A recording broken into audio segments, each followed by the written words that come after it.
எல்லோருக்கும் வணக்கம். ஒரு சின்னதாக ஒரு கதை, 2 நிமிஷம்தான். இறுதியில் ஒரு கேள்வி. அந்த கேள்விக்கு விடை கொஞ்சம் டக்குன்னு சொல்லிட முடியாது. ஒரு மிகப்பெரிய கோடீஸ்வரர். இந்த கோடீஸ்வரருக்கு உறவுகள் யாருமே கிடையாது. அவருக்கு வியாபார நிமித்தமாக வெளிநாடு போகிறது வர்றது, ஃப்ளைட்டில் தான் போகிறாரு, ஃப்ளைட்டில் தான் வர்றாரு. அவருடைய தொழில் அந்த மாதிரி. அவருக்கு இருக்கிறது ஒரே ஒரு வாட்ச்மேன். கதையை நல்லா கவனிங்க. ஒரு நாள் அந்த வாட்ச்மேனை கூப்பிட்டுட்டு, காலையில் நாளைக்கு 6 மணிக்கு நான் ஒரு நாட்டுக்கு போகிறேன், என்னை 5 மணிக்கு எழுப்பி விட்ரு அப்படிங்கிறாரு. அந்த வாட்ச்மேன் சரிங்க அப்படிங்கிறாரு.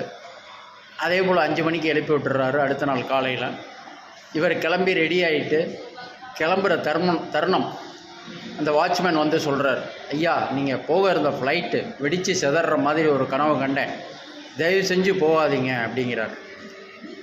கிளம்பும்போது இப்படி அபசகுனம் ஆயிடுச்சு அப்படின்ட்டு அவரும் பெட்டி படுக்கையெல்லாம் வீட்டிலே வச்சுட்டு சரின்ட்டு ஓய்வு எடுக்கிறாரு. கொஞ்ச நேரம் கழித்து டிவி நியூஸை ஆன் பண்ணாக்கா இவர் போக இருந்த ஃப்ளைட்டு நிஜமாகவே வெடித்து சிதறி அதில் பயணம் செஞ்ச எல்லாருமே இறந்துடுறாங்க. மிகவும் துக்கத்தோடு பேரதிர்ச்சியோடு இருந்தாலும் இந்த வாட்ச்மேனை கூப்பிட்டு என் உயிரை நீ காப்பாற்றியிருக்கேன், இந்த பிளாங்க் செக்கு இதில் எவ்வளோ வேணுமோ ஃபில்லப் பண்ணிக்கோ அப்படிங்கிறாரு. அவர் இதெல்லாம் எனக்கு வேணாங்க, உங்கள்கிட்ட வேலைக்கு இருக்கிறதே எனக்கு ரொம்ப சந்தோஷம், போதுங்க அப்படிங்கிறார். இதெல்லாம் வேணாங்க அப்படிங்கிறார். இல்லை அப்படின்னு சொல்லிட்டு ஒரு பெட்டி நிறைய பணத்தை எடுத்து கையில் கொடுத்து, இதை வச்சுக்கோங்க, நாளையிலேருந்து நீங்கள் வேலைக்கு வராதிங்க அப்படிங்கிறார்.